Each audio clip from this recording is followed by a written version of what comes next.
I wonder sometimes now, in this year of my heart attack, whether had my father stayed present in my life, I would have known an awful lot more about the history of heart attacks, because my grandma had died in her sleep from a heart attack. The way that it happened to me was I'd had this rapid sort of feeling of very strong heartburn on a walk the afternoon before. And I just remember thinking, ooh, that's a bit, ooh.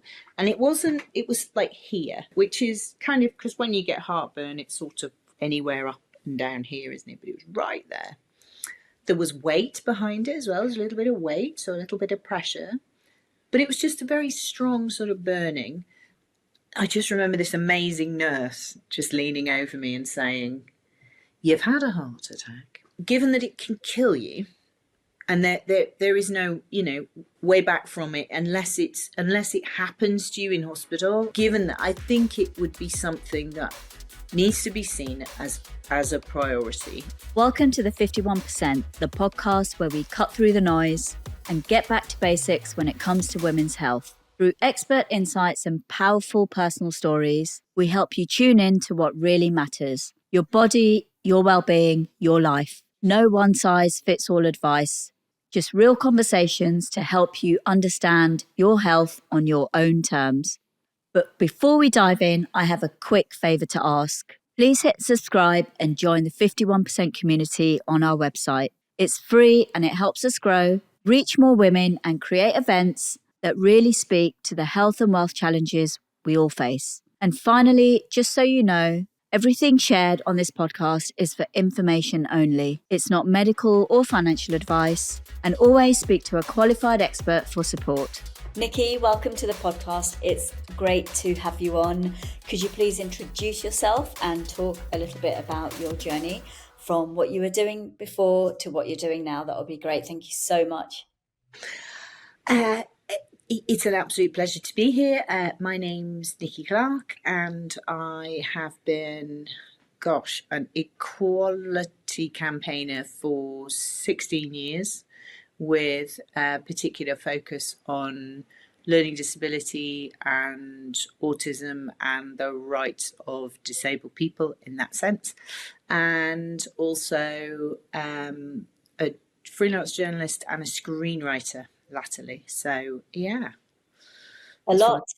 Yes. A lot of activism, a lot of great activism, things that I guess we don't really think about too much. And I feel like with disabilities as well, especially children, they kind of get what's the word, things don't really get looked at. And when I've spoken to parents that have, going through the process of when their children have autism or, ADHD or certain educational needs. And I'm just gobsmacked by the amount of work that they have to put in just to fight for a tiny bit of something that they really need. And it's hard, and it's actually quite disappointing that this is the way the system is. It really is. So, obviously we're not here just to talk about that. You have a very, you've had a long journey with that, and also with health scares and issues as well. Could you talk a little bit about that? Because I know, from the beginning, you've had quite challenging times with raising your children as well. And obviously we just kind of rewind a little bit and talk a little bit about your past history and what led you to the symptoms that you got, which then led on to your heart attack. So I've been a parent carer for 2 decades. So I was caring for my mum, who had Alzheimer's, and also both of our children. And there's a lot of, and I think I'm particularly seeing it at the moment, there's a great deal of ignorance, and I'm sad to say a rebuilding of stigma and bigotry towards hidden disabilities that I genuinely thought, in the long arc of the work that I've been doing and I've seen others do, and a lot of my freelance journalism was talking about autism and how autism is a hidden disability, and that not all disabilities are physical and not all disabilities are visible. And, I kind of thought that work had been done and that fight, had been won, really, and that people were becoming much more understanding. But sadly, I'm seeing, alongside the rise of other forms of discrimination and bigotry that I thought were in the past, and the use of slurs and the use of incredibly outdated attitudes that I thought were behind us and we'd move forward, we're kind of sort of seeing that come back round again. And so my life really has been, as a family carer, trying to support our children who are, our youngest is severely learning disabled and she's 28, and our oldest is 31 with dyspraxia, and she's autistic, and so there's a range of difficulties, really, and also with various different forms of mental health and how that impacts. And again, to be very, very clear, because I was quite shocked to see our health secretary, who I'm a supporter of. I think he's doing a lot. I think he's doing a lot of things that are upsetting people, but I also think he's trying to do a lot of, incredibly important work in certain areas that have for too long been ignored. Like men's health, I think he's bringing men's health to the fore again, which sadly, as we know, is often neglected. But even our health secretary talking about pathologizing and overdiagnosis of autism, and I always speak in terms of neurodiversity, I always speak from my knowledge base, which is autistic spectrum disorders rather than ADHD, because I don't really know enough about ADHD to feel, adequately equipped to talk about it. So I think it's sad and it's disappointing. And that in the 16 years that I've been nationally campaigning, to see that we're almost back to square one, and this sort of almost blame game that comes to the fore so often now, this idea of there being a finite amount of resources and that people are scamming the system or fleecing the system or taking more than their fair share. And as you quite rightly say, for many parents, especially of younger children who are trying to navigate the education system, these children are merely wanting a level playing field. So what the parents are requesting and fighting for is just for their children to have what every other child has. It's not that they're asking for more or that they're seeking for an advantage. Your disabled children are not, they're not a lifestyle choice. You just want what every parent wants, which is the best for their children. Yeah, absolutely. And, the thing that a lot of people forget is, when you're raising disabled children, and also like, yourself, you also caring for your mother as well, it puts a huge emotional strain and pressure on the people that are caring for them, and that in effect, affects your health as well. And if your health is impacted, how on earth are you going to care for the people that you really need to care for and fight for equality and fight for, justice and things like this? It's really challenging.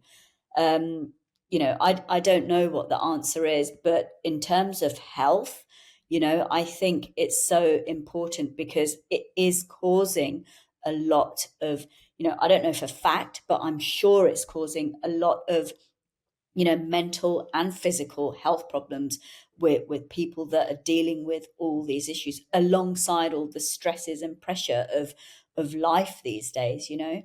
And I think as parent carers, I can only speak from my own experiences, but I know in my case, there is a definite list of responsibilities that you have, and you have to place yourself very much at the bottom of that list, which is what I did for 2 decades, because I had to, because there simply aren't enough support systems, unfortunately. Family carers, and I say this a lot, I think I did the calculation once where I realised I'd saved the Treasury £100,000 just in 1 year of caring alone. Because, of course, our caring is not, we don't have a working time directive for being a parent carer. There's no such thing as breaks or, holidays or, a fixed number of hours or certain conditions in which we will down tools and say, no, we can't do this anymore. I was averaging sort of 2-3 hours sleep a night. And, the meetings continue in the day, and, as well as the actual physical requirements of being a carer. And of course, you do it because you love the people that you're looking after. You do it because, in my case, my mum, who I adored, and both my children, who I adore. And it's not really. I don't think it's valued in the way that it should be. It's just not seen as anything particularly, valuable. Genuinely, I don't think it's seen as in the same way that other skills that people bring to society, like banking or, owning shops or owning businesses or running, various different organizations, is very much seen. People, again, don't necessarily, they'll bring their own personal skills to those.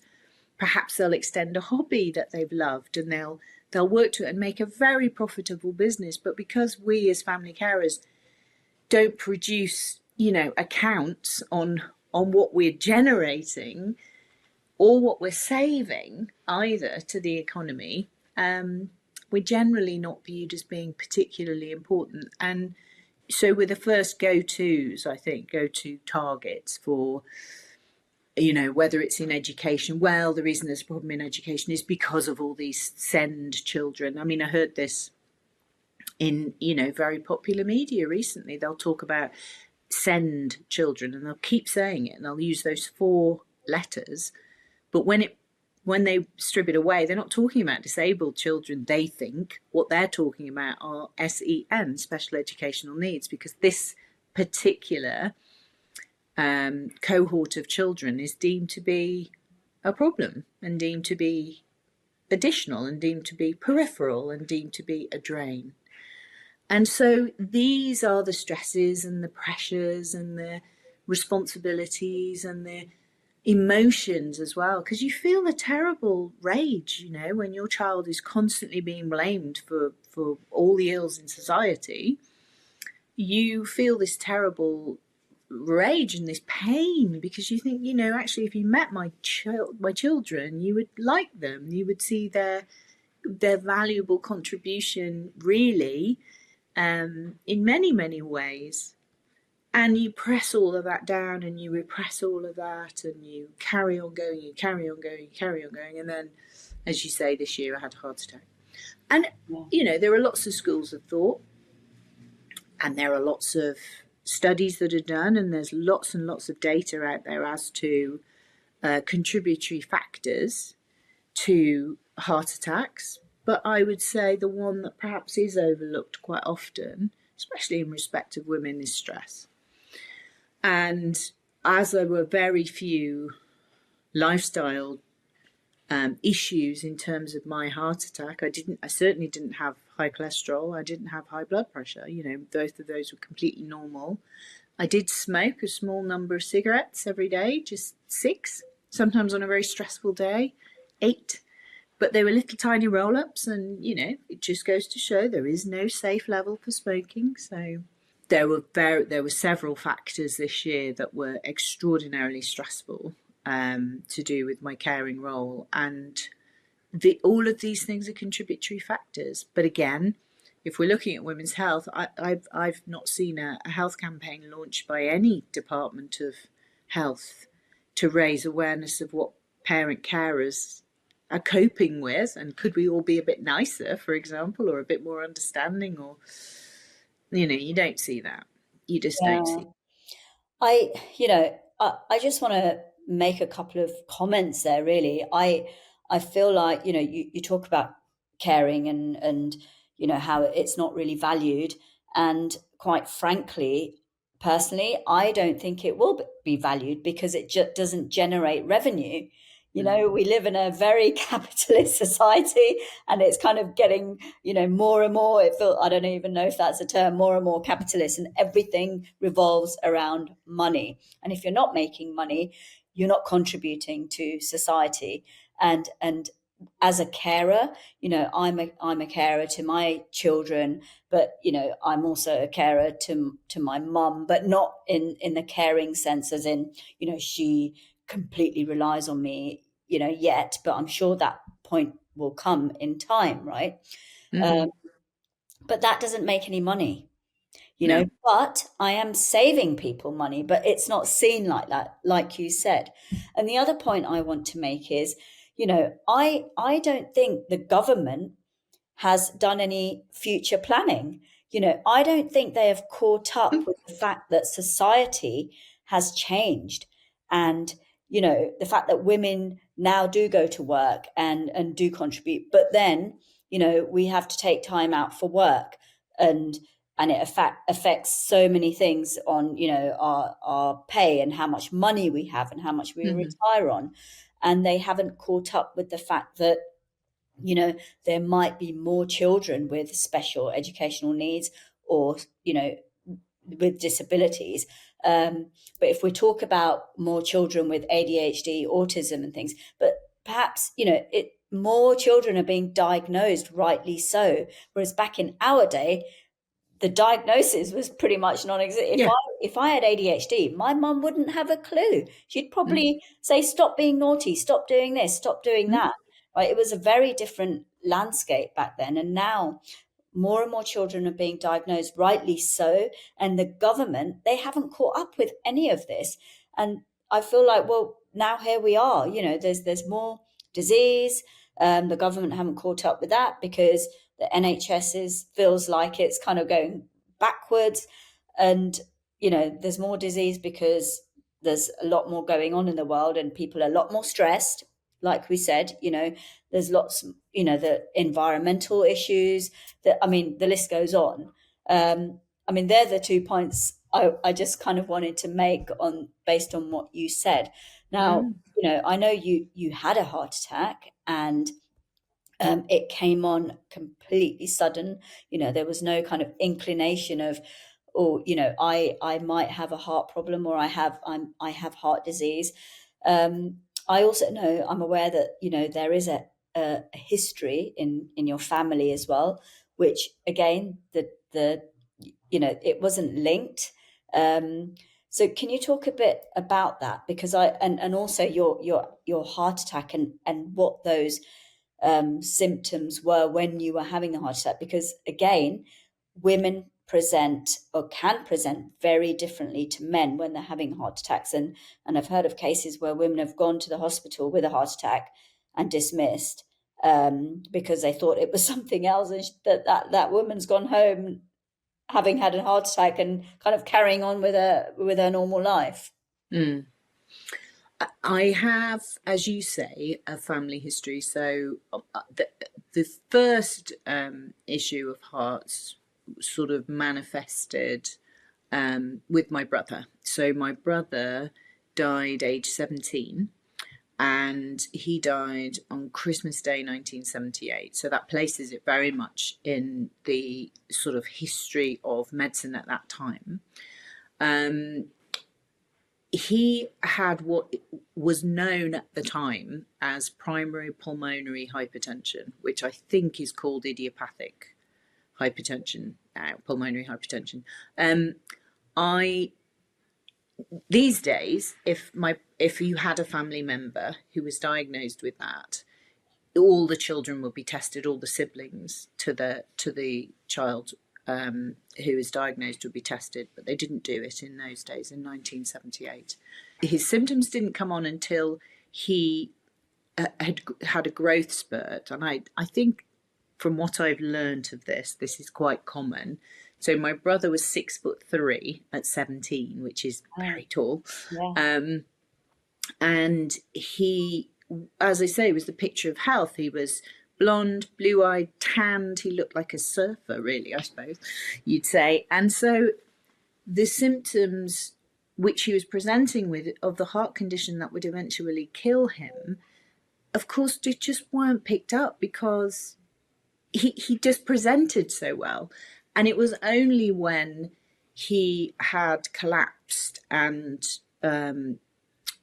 he'd actually fainted and started coughing up blood that he was seen by a specialist. And at that point, my mum was told that he would have a gradual deterioration across a number of years, probably 15 years, whereby he would end up in a wheelchair and then die. And they were just in the infancy of doing heart and lung transplants.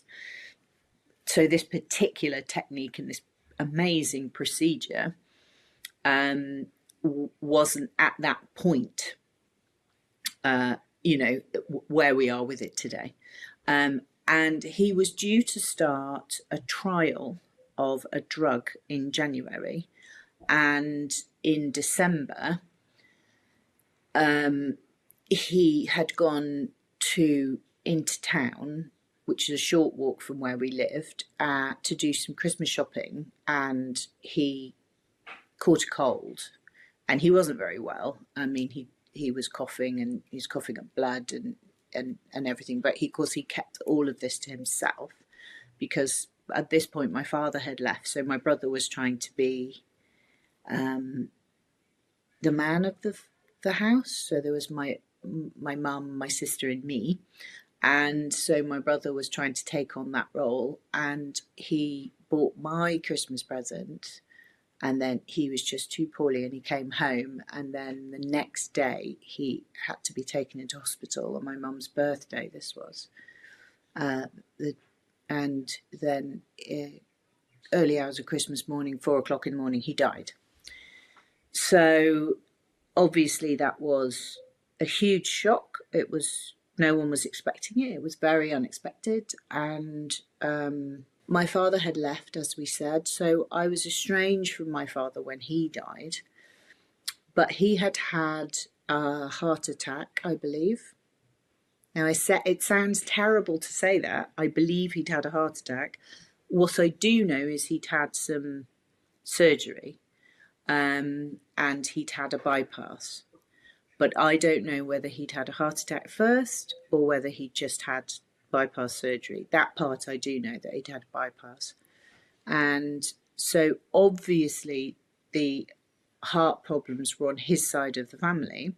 I wonder sometimes now, in this year of my heart attack, whether had my father stayed present in my life, I would have known an awful lot more about the history of heart attacks, because my grandma had died in her sleep from a heart attack. My grandfather, who was an incredible man who'd fought in the First World War, had gone in, even though he was feeling a bit poorly, to make sure that he was a wages clerk, and he wanted to make sure that he lived in my family's Irish on my father's side. He wanted to make sure the men were all paid for Christmas, and he went in, even though he wasn't very well. He went in to make sure they got paid, and then on his walk home, he went down a little side alley on his way home, and he collapsed and died from a heart attack. So clearly, my father's side is the side for heart conditions. And maybe I would have been more vigilant to it. I don't know. I just don't know. But I had never had any indication that I had anything wrong with my heart at all. And the only symptom I had was heartburn. I had some intermittent heartburn for about 6 weeks before my heart attack. And my heart attack was a significant heart attack as well, that should be said. So this heartburn must have been angina attacks, that sort of came on, and I would think, oh, I've got some heartburn. Well, it's January, Christmas was only a few weeks ago. Maybe I haven't been eating as well as I should have been, or I don't know, indulged a little bit of it food-wise over Christmas, although very unlikely because I've always watched my weight in my sort of got into my menopausal years, and it's very, very hard, to, as we know, to maintain that. It's hard to distinguish when you're going, with Yeah. perimenopause. I've never got heartburn before in my life, not that I know of anyway. And now I get it. I get this sensation, and it makes me paranoid because I'm in my head. I'm thinking, is it heartburn or is it something else? Because I also have a family history of heart disease, Yeah. heart attack. So for me, in my head, I'm thinking, oh my God, what is this? It's hard to, and that's another thing. Don't always put everything down to menopause. Just don't. Yeah. The reason I went on to HRT was because I was having fluctuating heartbeat. So I was having sort of arrhythmia. Oh. And I thought, so I spoke to a GP, and this GP said, well, this could be down to menopause, so hopefully that will resolve. And it did. As soon as I went on to HRT patches, it resolved the skipping heartbeat. But then I wonder, was that menopause, or was that the sign of me having, problems with my heart? So it's impossible to tell. Because as we know, it's such a powerful time in a woman's life where, our hormones are trailing away, and it's impacting everything, every single aspect. It's almost like I sometimes view this as reverse alcoholism. So how they say that alcohol impacts every cell of your body? Yeah. I think that menopause does that to a woman. And I think the withdrawal of that is very like, we need to be much more, and I think we are a lot more now, a lot more cognizant of how this really does impact women. And I think there can be some sneering around the mental health impacts of it as well, which I don't think we should ever underplay. But yeah, I can only say that was my only symptom. And I'm sorry, but I just cannot think of any woman who would think, unless it was really bad, unless it was really acute, I must take up a GP's time with a bit of heartburn. I don't believe we would. I can't think of a woman who would. No.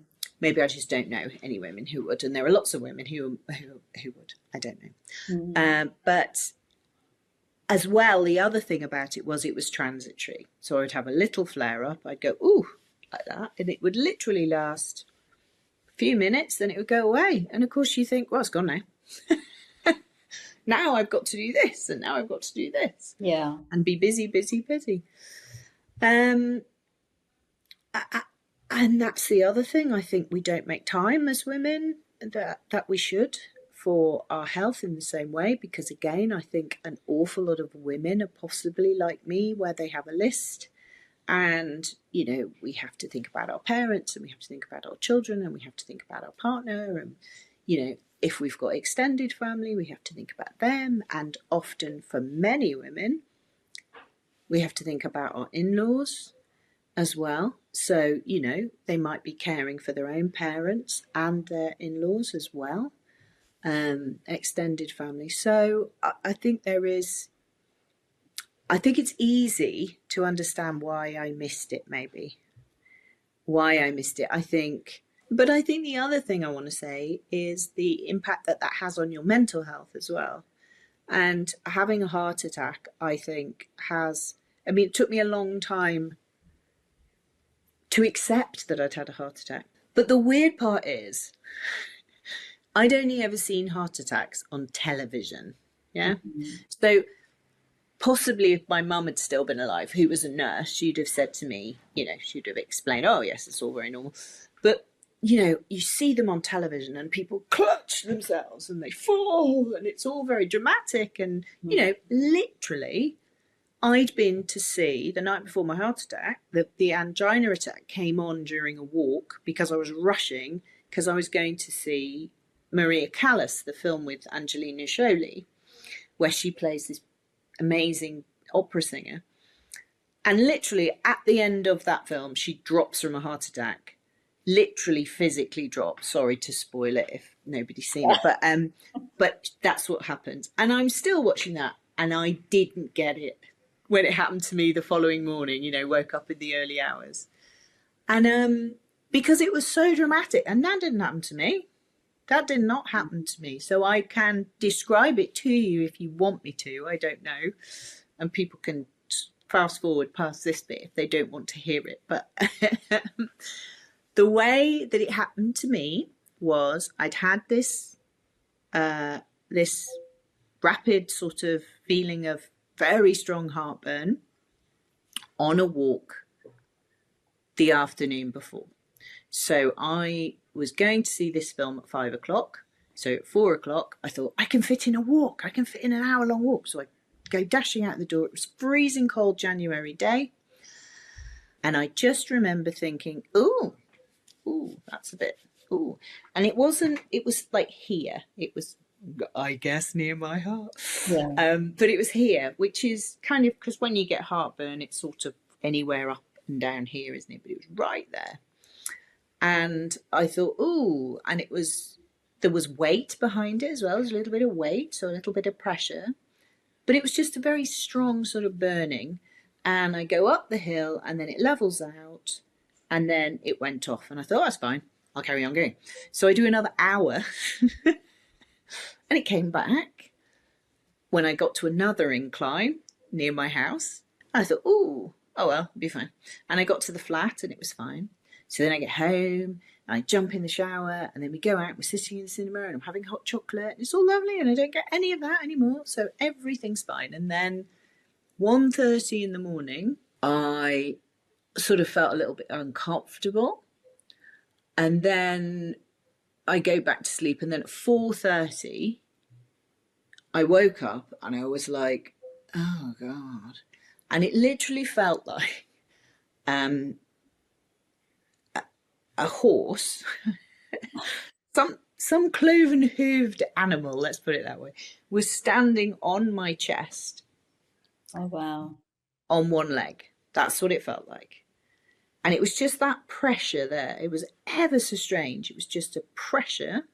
And I was lying there and I thought, God, this heartburn is just, it doesn't seem to be getting any better. I'm never having balsamic vinegar again, because it was definitely the balsamic vinegar that's, your mind is making. I was thinking, this isn't really going away. Seems to be getting a bit worse. So I woke my husband up, which shows, I think, to many of us, it's serious, because you wake your husband up and you think, because you wouldn't normally at 4:30 in the morning, would you? So I say to him, I don't feel very well. And I remember that voice, because that's kind of what I could feel. It was like I was doing some hard work. And I go, what's wrong? I said, I don't know. I've got a bit of indigestion. And he said, oh, well, do you think you'll be all right? Do you want me to go and get you a drink of water? I said, no. I said, I tell you what, I'll go down and I'll have a cup of tea, because that'll probably help. That'll make me feel a bit better. He said, oh, I'll come with you. Because I think he could tell that I wasn't quite myself. Yeah. So I was walking down the stairs behind my husband. Actually, he'd gone first. So I was walking down the stairs and I lost vision in one eye, my left eye. I just could not see out of my left eye. I couldn't see anything. It was really scary. And I thought to myself, I wonder why that's happened. Why's that happened? That's weird. And I came into the living room where I am now, this sofa where I am now, and I lay down on the sofa and I thought, this is really weird. And I thought in that moment, again, it's that caring thing, isn't it? Where you because I thought, I'm not going to frighten him that this might be a bit serious. But I said, I think we need to phone someone. I think we might need to phone a doctor or 999 or. And he went, what? For a heart? No, it's for indigestion. And I went, yeah, I think it might be. And I thought, I'm not going to say heart attack. Yeah. Because I wasn't sure in my own mind if it was a heart attack. And I said, I think it might be a cardiac thing, Phil. I think it might be a little bit, just feels a bit odd. So he phoned, and they were amazing. I mean, they were amazing. The whole of the emergency and acute side of this story is just amazing, because it's just the NHS at their absolute best. Mm. So this lovely girl from 111 wanted to speak to me, and she said, so if I was to ask you to tell me on a scale of 1 to 10, if the pain being very severe is 10 and not very severe is 1, where would you say you are? 8, I think. I don't know. I can't. By this point, I can't speak. And then the flop sweat's coming out. And this girl was amazing. I mean, she really was. And she just said to my husband, okay, I'm going to phone an ambulance from here and they'll come to you now. I didn't know what it was. It just felt really, really weird and scary and worrying and everything. And then the 2 amazing paramedics come in, 2 young women. And you'll have to forgive me if I call them girls, because to me, they're girls. They're so young. I do that. I always say, you know, when someone's younger than me, even if it's like 3-4 years, I'm like, girls. Yeah, exactly. So they come in, they were amazing, and they drove me all the way to Stoke. We get to Stoke and they get me into cardiology, and it literally into cardiac unit, and literally, because they'd done traces on me and everything so they could tell. I still don't know at this point. And they lean over me, and my husband is parking up, you know, he's right behind the ambulance and everything. It took an hour to get there, you know, it's not close from where we are. And I just remember this amazing nurse just leaning over me and saying, you've had a heart attack. We're going to stent you now. There is a 1 in 100 chance of dying. Just so you know, can you sign here? Just like, what? Okay, I'm sorry, like that. Okay, it's all right. Don't worry, you haven't done anything wrong. I'm really sorry. But the thing that makes me cry was the paramedics wouldn't leave me. They wouldn't hand me over to a different team to take me to Stoke. And then when we got to Stoke, they wouldn't leave me. They waited to see, because they knew I was being stented, and they waited. And that always, I don't know why, but it always makes me cry. And I think it's because they knew that Phil wasn't there yet. My husband wasn't there yet. And they were so lovely, those girls. They really were. And as I said to you earlier, I think we do acute brilliantly in the UK. I think the NHS is absolutely second to none when it comes to acute. I think governments of every stripe, of every political persuasion, of every party need to get better at helping the NHS to do better with prevention and aftercare, because you have got absolute warriors working in acute. You know, you really have. These are amazing people, and I know all of us who've had these experiences say this, but it's because it's true. You know, you are amazed every day at how they do perform these miracles with so few resources, you know. So that was that really, and they stented me, and then I needed 2 more, which were done at a later date, because again, you know, resources are limited. And that was done at another hospital with, again, a superb team in another hospital. So that was the story of my heart attack. But here's a quick menopause link. One of the things they don't talk to you about is I'm being discharged only 3 days later. So I have a heart attack Saturday, Sunday, Monday I'm going home. So 2 days really. And in the discharge, they discharged me with a load of drugs. So I've got all these tablets that I now have to take. Having taken nothing, I've gone to like 6 tablets a day. But the pharmacist came to see me and she said, "I'm really sorry. I can't give you your patches." I went, "Oh, it's okay. I've got some. I changed one already this morning." She said, "Yeah, you're not supposed to have those when you've had a heart attack." And I was like, "Oh, what do I do? Because I put one on." Anyway, that led to me having that conversation with my GP.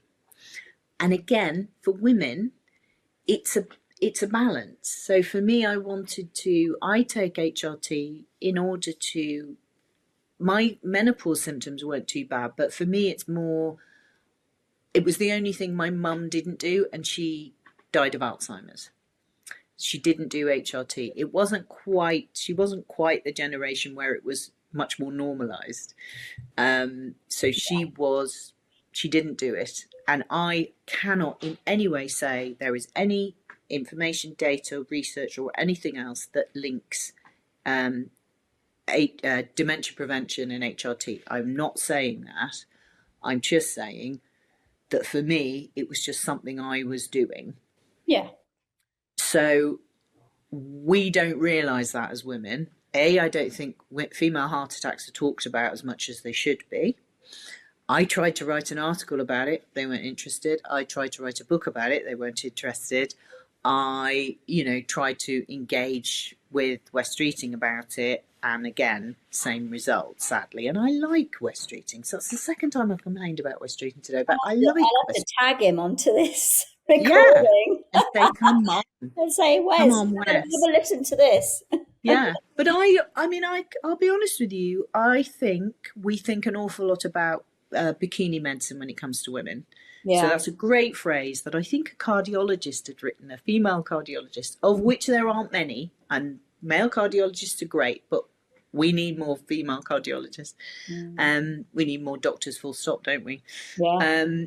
But she had written about this, and she had said, I think she'd written it for the United Nations or the World Health Organization, I forget, but she had talked about the fact that we quite rightly focus a lot on what's known as bikini medicine. So it's any gynecological and also breast cancer, because we need to, because these are very serious diseases that need attention. Cancer particularly is one that we, are so much better at understanding in respect of women. Heart attacks, not so much though. That's very much still seen as being, predominantly male. And yet, only 1 in 10 people in my situation, i.e. who have a heart attack outside of hospital, only 1 in 10 people survive. Those statistics are still not great. Yeah. And so we do need to get better at understanding it. Women need to get better at understanding the symptoms, which are very different to male symptoms. When I get on the ward and they say, "What were you? Did you have high cholesterol? Do you have high blood?" "No." I said, "I only had a bit of heartburn." They went, "Oh yeah." And I went, "Is that?" "Oh yeah." They said they were brilliant, all of these cardiac teams. Yeah, we see that a lot. We know that one. And it's like, well, why don't we know that one? We should. So I think I particularly, and you become quite messianic afterwards, after you've had a life-changing event, which it is a life-changing event. You become very keen to let as many women know as possible. So I am tweeting from my hospital bed. I mean, it took me 3 days to write a post. That's how exhausted I was. It took me, the furthest I could exercise after, in the first few couple of weeks was I could walk to the shed. We don't have a very big back garden either. And I walked to the shed door. That was my mission. And I would walk back again. And it was like, that's it. That's all I can do. I'm now running 40 minutes 3 times a week. I did couch to 5K and everything else. So it does come back. But what I'm saying is, I became really determined to raise this as an issue. And very few people are interested. They don't. You said that you're a screenwriter. Is that right? Yeah. Yeah. I mean, it just makes me wonder, you weren't sure, obviously, whether you were having a heart attack. Your Mm. husband wasn't sure, and perhaps, obviously, you were quite calm about it and kind of, oh, it's okay, a bit more like that, because of course you had no idea, right?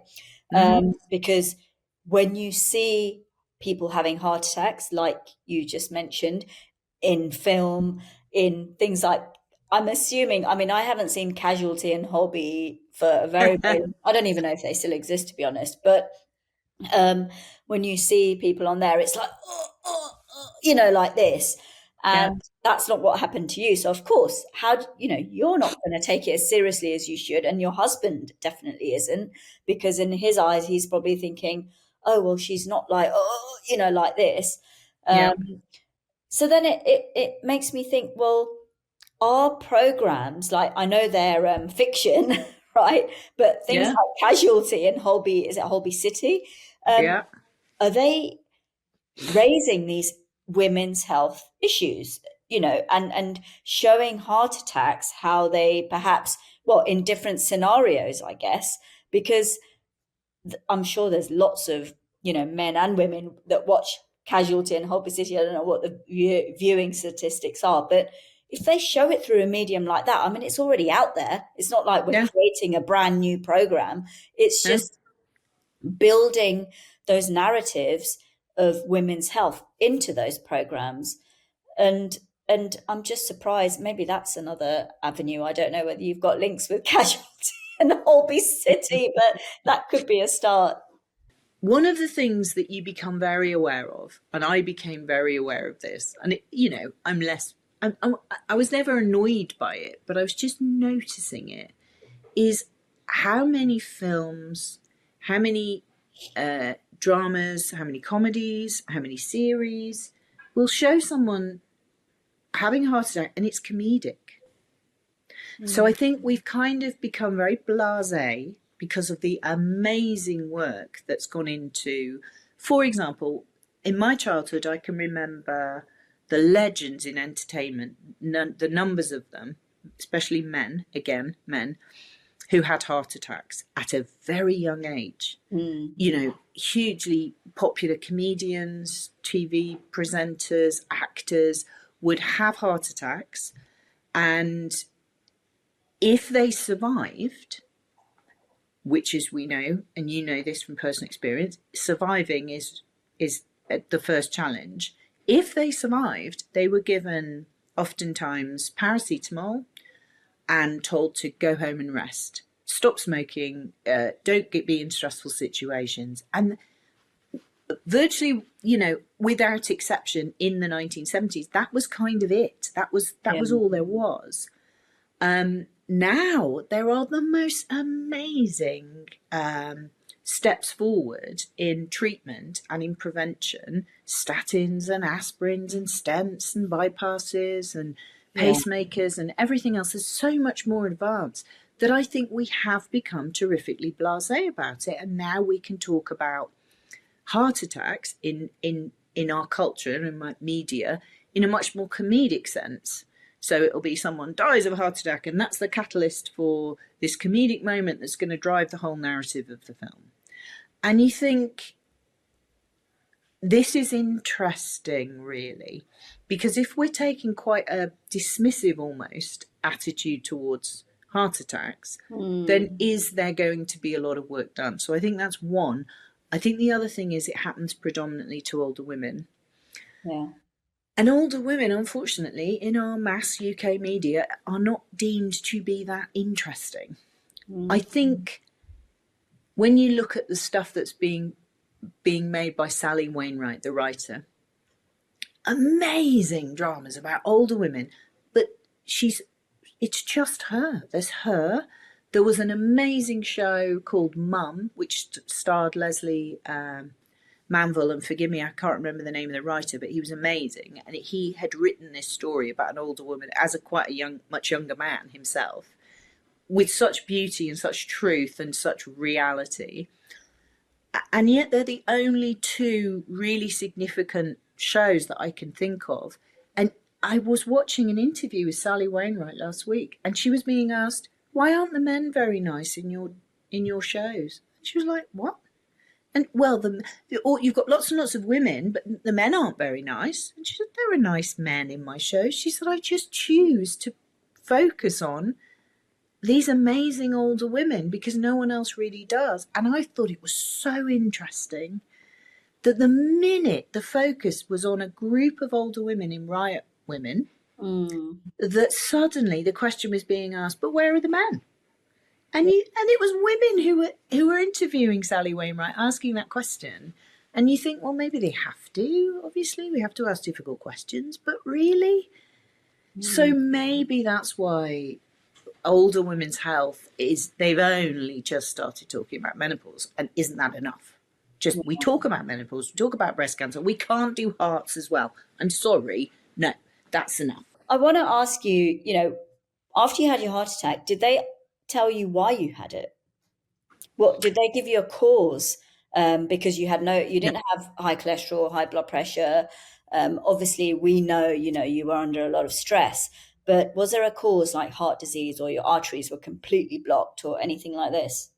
No, they were, they were fabulous because the first thing they did was they said, you need to stop smoking. So the smoking cessation was, straight away. It was immediate. Of course. But the interesting thing was, it's a foolproof way of giving up smoking.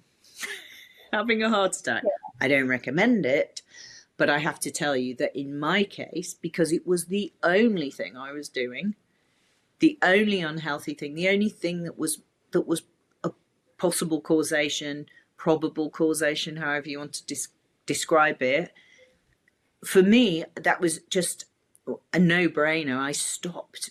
I will have had my last cigarette the evening before the heart attack in the middle of the night of the following day.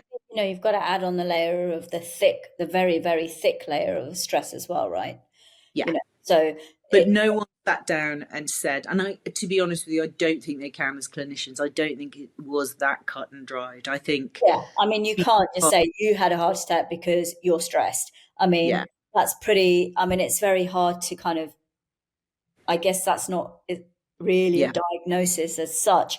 But, I just wondered whether, obviously, with a heart attack, did they find disease, heart disease or any kind of cardiovascular issues, or was there anything particular that they said, you had a heart attack because your arteries are completely blocked or I don't know, whatever this, I'm so sure a lot more. So the clinical reason was because of, occluded arteries.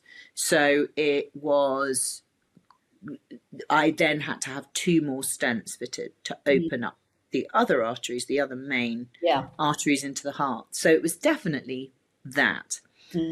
What that was, I think the overarching impression I got was a complex picture in terms of my family history, a complex range of factors, some of them lifestyle, some of them, one of them lifestyle with 6 to 8 Rollies, stress as an issue, but not really in the same way as, being prioritized. But obviously they are looking for the physical, manifestation. Yeah. And as you say, the physical manifestation was the blockages in my artery. It's if you have no kind of underlying, as in, no, like you said, no, cholesterol is fine, blood pressure, all these things are fine, then no, and you're not overweight, you're eating healthily, you exercise and all these things, then really you're not really going to be a case of, a typical case of you're potentially going to have heart disease and heart attack and et cetera, right? And the only way to really tell then is, if someone like literally did a scan of your heart, and you then get a full picture of, oh, actually, this doesn't look great. And if we don't sort it out now, you're going to have a heart attack, or you could potentially have a heart attack at some point, which is scary. And this is why there needs to be a lot more awareness. Like you said, we have you know, when Mammograms. yeah, we have mammograms, we have, you know, I mean, this I don't even know if it's called a smear test anymore, whatever it's called, you know, Yeah. we have the smear test, you know, Cervical screening. Yeah. cervical screening, you know, and of course there are a lot more other tests that we should be having, but, you know, Yeah. heart testing, no, you know, and yes, you have a family history, but even if you didn't have a family history, I mean, yes, you can't go around just randomly, you know, requesting, especially on the NHS, like heart screening. But No. it's a very grey area, and it's something that I am so keen to highlight. Obviously, you know, for me, it's a personal thing as well, but I think it's so important because women, you know, they think as well it's a men's disease, it's a man thing, only men really have heart attacks. But if you look at the statistics, Yeah. you know, it's terrible. I think there is some talk now of doing the combined. So you have your mammogram and you have heart screening. That was something that I think we've talked about this before, that this was a new thing that was possibly coming in. I think given that it and no one knows this better than you, given that it can kill you, and there is no, you know, way back from it unless it happens to you in hospital and you are lucky enough to be in hospital when it happens. You know, given that, I think it would be something that I would absolutely agree with you needs to be seen as a priority. And I think, of course, the rising numbers or the rising understanding, and it's back to what we were talking about at the beginning, you know, but raising awareness and being better at identifying, better at diagnosis. You know, there can't just come a point where you go, well, I'm sorry, we keep testing all these people and we now find they've all got heart disease, and so therefore we need to treat that. That's going to cost us a fortune. You know, well, so does, you know, the loss of loved ones, of, you know, family left without providers, families left without carers, families left without people that they love at different ages. You know, I remember once suggesting, you know, screening children for heart conditions because of the sad occurrences of children who will die on the sports field with a totally undetected or underlying problem that nobody knew anything about, and got shouted at for saying, you know, on social media, that lovely place that we all enjoy so much, you know, got shouted at for, this is just a sledgehammer to crack a nut. Well, I suppose it depends how much that nut is worth, really. And I think the idea that the only people of value in the world anymore are young people is one that I think needs to go. I think we need to stop being ageist. I think we need to stop being medically ageist. And the only conversations that we seem to be having about older people is how they're fouling up the system because they're blocking it, or they're costing too much money, or their pensions are costing too, you know, these are the incredibly negative conversations we have about age. And what we're missing out on is the value of older people. And I'm not saying every single older person is of the same value, but I'm also saying we're all humans, therefore of the same value. But I think what we miss out on by misunderstanding or misjudging older people is that life experience and that wisdom. And so, you know, not every older person is wise, because I think to be wise, and it's just a personal view, you need to have intelligence, experience, but added empathy.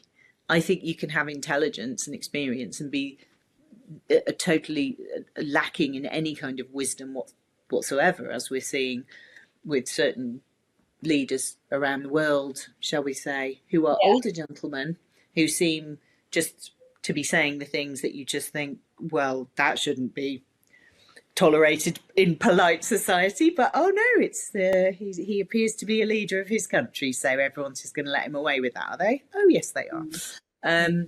So, but I think we miss it. And I think, you know, with the fact that younger people are now deciding to either defer having children or not having children at all in many cases, you know, we need to ask ourselves lots of questions about how we're prioritizing generations and how we're treating different generations. And I think until we start to really value older people in the way that we value young people, and of course appreciate and value young people, we also need to appreciate and value older people. We're not going to see much change in how our illnesses are treated either.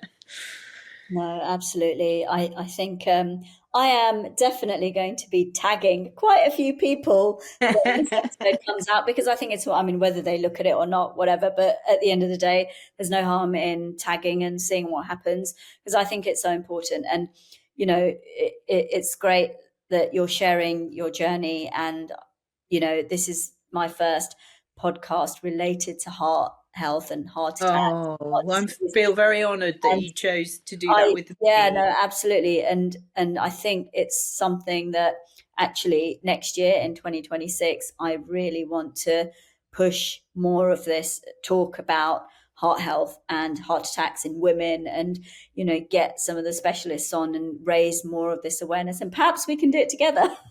Yeah, that would be great. And you'll have to invite Wes Streeting on and ask him, or whoever the health secretary will be. Yeah, absolutely. Nicky, thank you so much. It has been an absolute pleasure having you on, and thank you so much for sharing your very personal journey and talking to me, and, you know, letting the listeners know about what it was like for you when you had your heart attack. Thank you so much. Thank you. And thank you so much for your podcast, because you do raise these issues and you do keep banging the drum and you do keep saying we need to talk about health, we need to talk about wellness, we need to, and you do it from a range of different options. And I think it's so important to just keep having these conversations, because I think it's very easy to ignore them, but then life comes at you fast. And, you know, if people can learn anything by me rambling on about my heart attack, then, you know, and if it helps, then I'm very glad. So thank you for giving me the opportunity. Yeah, absolutely. Thank you. Thanks so much.